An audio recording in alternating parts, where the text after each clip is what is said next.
এই একটা পিং বাস চালু হয়েছে না, পিং বাস। পিং বাস দেখেন, যখন ডাকসুতে যখন এই মধুর ক্যান্টিনে যখন মেয়েদের জন্য আলাদা ব্যবস্থা করেছে খাওয়ার জন্য, তখন আমাদের বাংলাদেশ সুশীলরা খুব যেই ঢাকা বিশ্ববিদ্যালয়কে ওরা মাদ্রাসা বানাতে চায়, কিন্তু পরবর্তী যখন পিং বাস চালু করলো, মেয়েদের জন্য আলাদা ব্যবস্থা চালু করলো, তখন কিন্তু সবাই কিন্তু খুব খুশি। কারণ আপনার পক্ষে আসলে মিষ্ট, আপনার বিপক্ষে গেলে দুষ্ট হয়ে যায়। আপনি দেখেন পিং বাসকে আমরা স্যালুট জানাই যে মেয়েদের জন্য, আমাদের মা বোনদের জন্য একটা নিরাপদ পরিবহন ব্যবস্থা করেছে। কিন্তু এখানে একটি অ্যালার্মিং, সেটা হচ্ছে মেয়েদের জন্য মেয়েদের ড্রাইভার রাখতে হবে কেন? এই যে মেয়েদের আল্লাহ তাআলা মেয়েদের জন্য, আল্লাহ তাআলা তো মানুষ তৈরি করেছেন, পুরুষ মহিলা সবাইকে আল্লাহ তাআলা তৈরি করেছেন। আল্লাহ তাআলা প্রত্যেকটা মানুষকে আলাদা আলাদা স্ট্রাকচারে তৈরি করেছেন। পুরুষরা কঠিন কাজ করতে পারে, আমাদের মা বোনরা কঠিন কাজ করার জন্য আল্লাহ তাআলা তাকে সৃষ্টি করে নাই।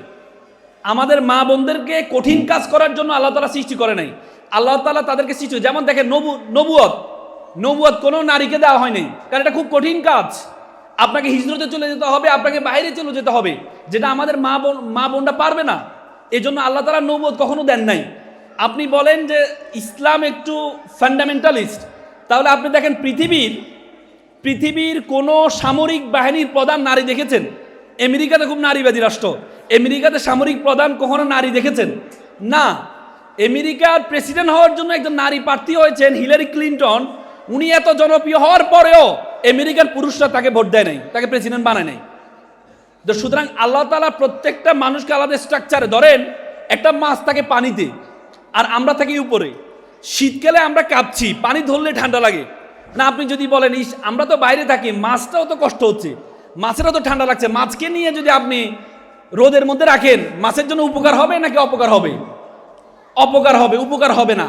কারণ মাছের কাজ পানিতে থাকা। যার যেটা কাজ, যার আমাদের মা বোনরা চাকরি করবে, কোনো সমস্যা নেই, শিক্ষকতা করবে, সম্মানজনক, কষ্ট কম, কিন্তু আপনি তাকে ডাবল টেকার একটা গাড়ি দিয়ে দিলেন, তাকে সিঙ্গেল টেকারও না। বলা হয় যে গাড়ি চালানো চালক, এটা কিন্তু একটা অভিজ্ঞতার ব্যাপার। এটা 6 মাস 7 মাস 8 মাসে প্র্যাকটিস দিয়ে এটা কোনো গাড়ি চালানো যায় না। আমরা যখন ড্রাইভার নিই তখন আমরা চিন্তা করি তুমি কত বছর গাড়ি চালাইছো, কারণ গাড়ি চালানো একটা অভিজ্ঞতার বিষয়। 10 বছর 12 বছর হলে আমরা বলি না তুমি ফিট আছো, আসো। আপনি 6 মাসে ট্রেনিং দিয়ে আপনি তাকে ডাবল টেকার গাড়ি দিয়ে ঢাকা শহরে ছেড়ে দিবেন, এটা কি ভালো হবে? ভালো হবে না। এটা আমাদের মা বোনদেরকে বড় অপমান করা হয়। আমাদের মা বোনরা তারা পরিবার চালাচ্ছে, সন্তান পরিচালনা করছে, সাথে সাথে আপনি তাকে ডাবল টেকার গাড়ি দিয়ে দিচ্ছেন বা তাকে কঠিন কাজ দিচ্ছেন, এটা তাদের জন্য শুভকর নয়। এজন্য আমরা সাধুবাদ জানাই যে আলাদা একটা ব্যবস্থা করেছে, এটা সাধুবাদ জানাই। আপনারা অভিভাবক যারা আছেন, অভিভাবকদেরকে বলবো যে আপনাদের আমি প্রথমেই সম্মান জানাই, স্যালুট জানাচ্ছি এজন্য যে আপনারা আপনাদের সন্তানকে একটা প্রথম যে শিক্ষাটা, আজকে আমাদের সমাজের জন্য যে ভেরি অ্যালার্মিং, আজকে আমাদের সমাজে বৃদ্ধাশ্রম বেড়ে যাচ্ছে। উন্নত বিশ্বে অনেক বৃদ্ধাশ্রম আছে, দেখবেন উন্নত বিশ্বে ওরা মা বাবা দিবস পালন করে, মা দিবস পালন করে, বাবা দিবস পালন করে। কেন দিবস পালন করে? কারণ তারা মনে করে মা বাবা হচ্ছে একটা সময়ের জন্য, বছরে একবার তাদের সাথে দেখা করে আসবো, তাদের জন্য কিছু গিফট নিয়ে যাব। কিন্তু আমরা যারা, আমাদের জন্য মা বাবা বছরে একবারের জন্য না, 6 মাসে একবারের জন্য না, সবসময় আমাদের মা বাবা। এজন্য তারা মা বাবা দিবস পালন করে। আজকে অভিভাবকরা আমাদের দেশে, আমি ওদিন একটা বৃদ্ধাশ্রমে গিয়েছিলাম, সেখানে বৃদ্ধাশ্রমের দেয়ালের মধ্যে লেখা আছে যে বাবা এবার ঈদে তোর বাড়িতে আমাকে একটু নিবি। কত ভয়ঙ্কর একটা বাক্য ব্যবহার করেছে, বাবা এবার ঈদে তোর বাড়িতে আমাকে একটু নিবি। তার মানে আমরা কিছুদিন আগে একজন সচিবের মায়ের করুণ মৃত্যু দেখেছি না? এজন্য আপনাদেরকে, আপনি কখনো দেখবেন না একজন আলেম তার মাকে বৃদ্ধাশ্রমে রেখে আসছে, একজন মাদ্রাসা শিক্ষক তার মা বাবাকে বৃদ্ধাশ্রমে রেখে আসছে, আপনি কখনো দেখবেন না। কিন্তু শত শত ঘটনা আমাদের সমাজে আছে। বিসিএস ক্যাডার, একজন বড় আইনজীবী তার মাকে বৃদ্ধাশ্রমে রেখে আসে, বড় ডাক্তার তার মাকে বৃদ্ধাশ্রমে রেখে আসে। এজন্য আপনারা আপনাদের সন্তানকে প্রথম যে নলেজটা দিচ্ছেন, কোরআনিক নলেজ দিচ্ছেন, সাথে সাথে আপনাদেরকে মনে রাখতে হবে সন্তানটা আপনি কিভাবে পরিচালনা করবেন, সন্তানকে আপনি কিভাবে শিখাবেন, আপনি আপনার সন্তানকে কিভাবে শিখাবেন, এটা আপনাদের জন্য খুবই গুরুত্বপূর্ণ। একটা সন্তান, মনে রাখবেন, সন্তানটা হচ্ছে দেখে শিখে। বলা হয় লার্ন ইন বিহেভিয়ার। সন্তান হচ্ছে আপনার থেকে দেখে শিখে। দেখবেন বাবা এবং মা, বলা হয় the father and mother is the first teacher of the child. বাবা মা হচ্ছে একটা সন্তানের প্রথম শিক্ষক, এবং family is the first university of the child. পরিবার হচ্ছে একটা শিশুর প্রথম বিশ্ববিদ্যালয়। এজন্য এই যে একটা শিক্ষা প্রতিষ্ঠান আপনারা দিয়েছেন, একটা শিক্ষা প্রতিষ্ঠানে একটা শিক্ষার্থী থাকে কয় ঘন্টা? 3 থেকে 4 ঘন্টা, কিন্তু বাকি 20 ঘন্টা আপনার কাছে থাকে। তো সুতরাং আপনি তাকে কিভাবে শিখাবেন, এটা সবচেয়ে বেশি গুরুত্বপূর্ণ। আমরা সন্তানকে সময় দিতে চাই না। আমি বেসিক্যালি অভিভাবকদেরকে নিয়ে বলছিলাম যে যারা অভিভাবক আছেন, আপনারা হচ্ছে আপনাদের সন্তানের প্রথম শিক্ষক। তো প্রথম শিক্ষকের দায়িত্ব কর্তব্য একটু বেশি। মনে রাখবেন, আপনার সন্তান আপনার থেকে দেখে শিখে। এটাকে বলা হয় লার্ন ইন বিহেভিয়ার। আমরা আমাদের সন্তানকে সময় দিতে চাই না। আমরা আমাদের সন্তান যা চায় সন্তানকে তা দিই, কিন্তু সন্তানকে সময় দিতে চাই না। আপনাদেরকে বলবো, আমি কোট অ্যান্ড আনকোট করে একটা কথা বলছি, আপনি আপনার সন্তানের জন্য যত টাকা বরাদ্দ করেছেন তার অর্ধেক খরচ করবেন, আর আপনি সন্তানের জন্য যতটুকু সময় বরাদ্দ করেছেন তার ডাবল সময় সন্তানকে দিবেন। আমি আবারও বলছি, আপনি আপনার সন্তানের জন্য যত টাকা বরাদ্দ করেছেন তার অর্ধেক খরচ করবেন। আপনি আপনার সন্তানের জন্য যতটুকু সময় বরাদ্দ করেছেন তার ডবল সময় সন্তানকে দিবেন। কারণ সন্তান আপনার থেকে দেখে শিখবে।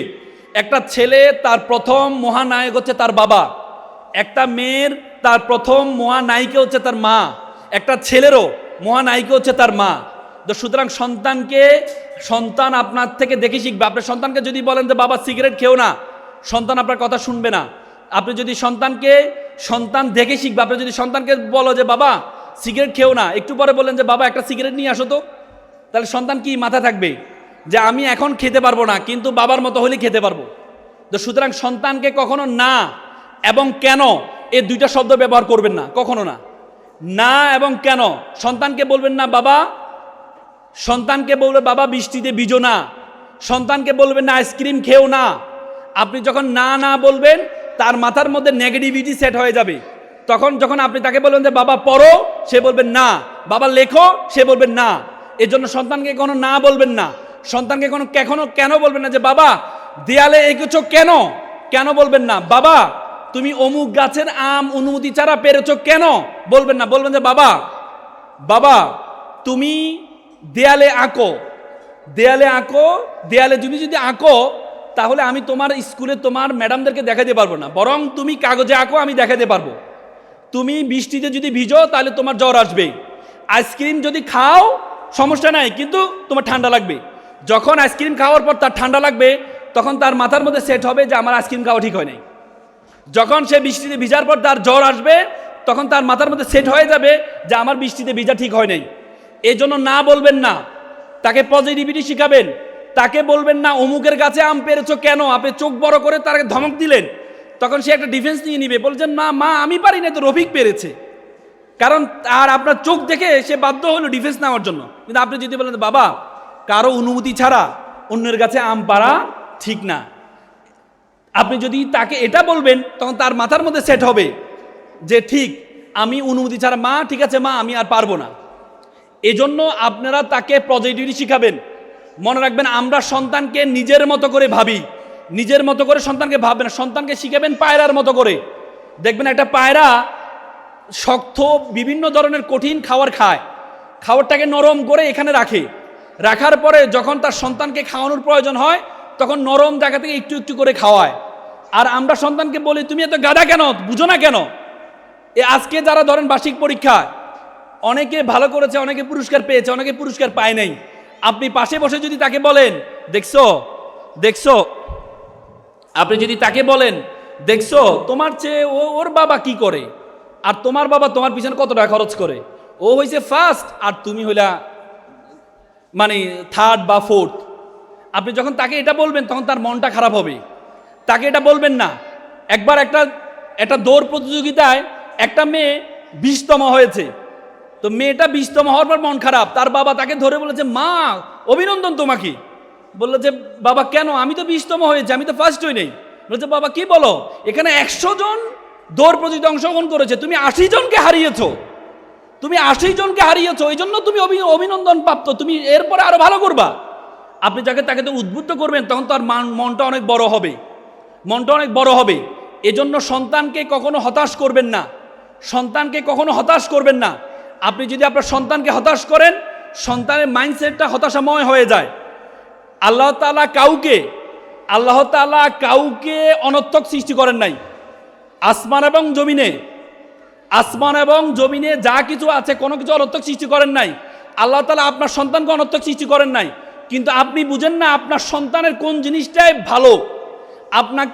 আমরা মনে করি পাশের বাসার ছেলেটা ভালো গান গাইতে পারে, মেয়েটা গান গাইতে পারে, আমার মেয়েকেও ভালো সিঙ্গার হইতে হবে। পাশের বাসার মেয়েটা ভালো নাচতে পারে, আমার মেয়েকেও ভালো নাচতে হবে না। আপনার সন্তানকে কখনো আপনি এটা করবেন না। একটা বনে একটা প্রতিযোগিতা আয়োজন করেছে। প্রতিযোগিতা হচ্ছে যে শিশুদের প্রতিযোগিতা। সে শিশুদের মানে বনের যে প্রাণীগুলো আছে, যে প্রাণীগুলো নিয়ে একটা প্রতিযোগিতা আয়োজন করেছে।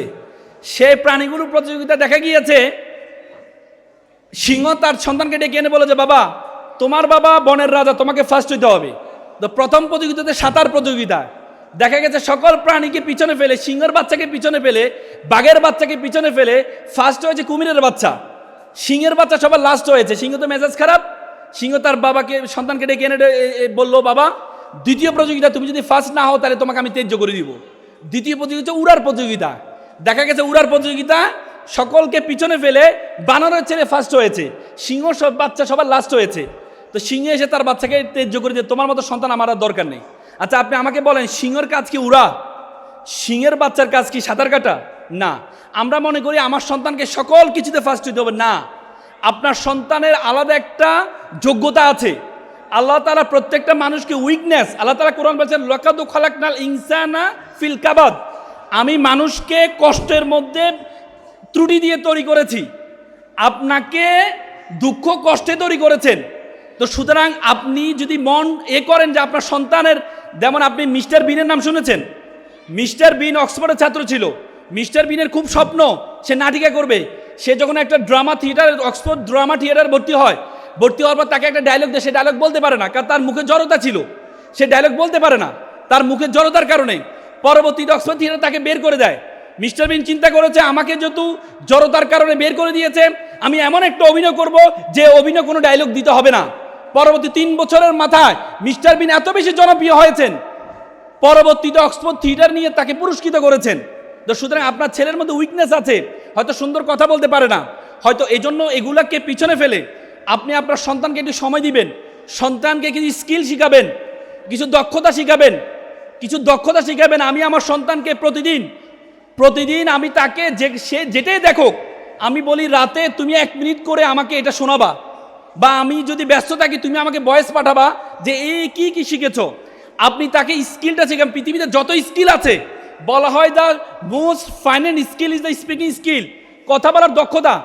আপনার সন্তান যদি ভালো কথা বলতে পারে, সে যে প্রফেশনে যাবে হি উইল বি টপ 1, সে 1 নম্বর হবে।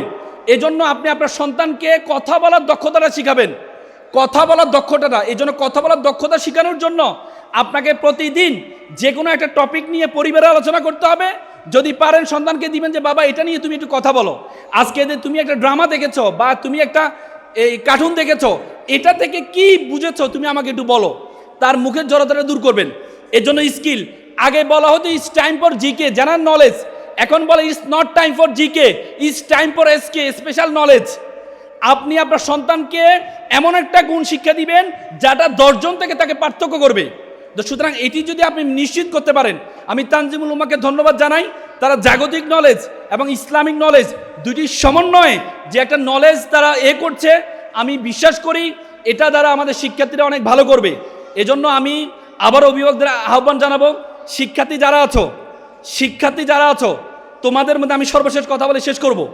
তোমরা এখানে তারা সবাই একটু দাঁড়াও, শিক্ষার্থী যারা আছো দাঁড়াও, সবাই একটু দাঁড়াও। শিক্ষার্থীরা তোমাদের এই বুকে হাত দাও, এখানে হাত দাও। তোমরা চোখ বন্ধ করবা 5 সেকেন্ড।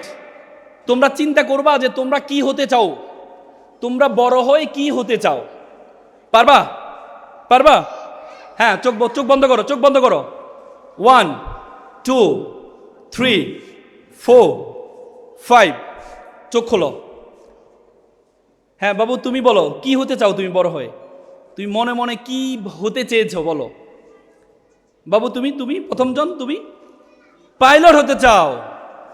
ওর জন্য একটা মারহাবা দিবা না? পাইলট হতে চায়। আচ্ছা, একটা আমার মেয়ে বাবু বলো, একজন বাবু তুমি বলো কি হতে চাও তুমি? সরি, লাউডলি বলো। শিক্ষক হতে চায়, সে ওর জন্য একটা বিগ ক্লাপ ফর হার। এখন হচ্ছে তোমরা আবার চোখ বন্ধ করে যে আমি পাইলট হতে চাই, আমি অমুক জায়গায় পড়তে চাই, যতটুকু তুমি জানো তোমার দৌড় যতটুকু আছে, যে তুমি ঢাকা বিশ্ববিদ্যালয়ে পড়তে চাও, বুয়েটে পড়তে চাও, এমআইটিতে পড়তে চাও, তুমি স্বপ্ন দেখবা। তুমি শিক্ষক হতে চাও, তুমি কোথায় পড়তে চাও? আবার চোখ বন্ধ করো, কোথায় পড়তে চাও, কোন প্রতিষ্ঠানে পড়তে চাও?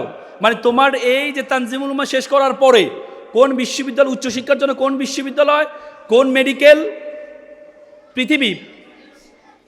ওকে, চোখ খোলো। বাবু তুমি শিক্ষক হতে চাও, কোথায় পড়তে চাও? তানজিমুল উম্মাহ তো তোমাকে বিশ্ববিদ্যালয় পর্যন্ত পড়াতে পারবে না, আছে বিশ্ববিদ্যালয়। তানজিমুল উম্মাহ, বসো, তোমরা বসো। শুনেন, শিক্ষক যারা আছেন, অভিভাবক যারা আছেন, আপনার সন্তানকে বড় হওয়ার স্বপ্নটা দেখাবেন। আপনার সন্তানকে এখনো পর্যন্ত তোমরা যারা শিক্ষক হতে চাও, পাইলট হতে চাও, তুমি মনে রাখবেন পৃথিবীটা একটা বিশ্বগ্রাম। You have to think beyond Bangladeshi border.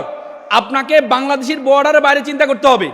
আপনি আপনার সন্তানের যে টেবিল আছে, সে যেটা হতে চায় বড় করে এটা লিখে রাখবেন। I want to be a doctor, I want to be engineer, I want to be a teacher. সে যেটা হতে চায় বড় করে তার দেয়ালে লিখে রাখবেন, তার টেবিলের সামনে লিখে রাখবেন। সে যখন বারবার দেখবে তখন তার স্বপ্নটা জাগ্রত হবে। আমাদের সমাজের মানুষ বড় স্বপ্ন দেখতে পারে না। ব্রিটিশরা 200 বছর শাসন করে আমাদের মাথা ঢুকিয়ে দিয়েছে যে ছেঁড়া কাতা শুয়ে লাখ টাকা স্বপ্ন দেখো না।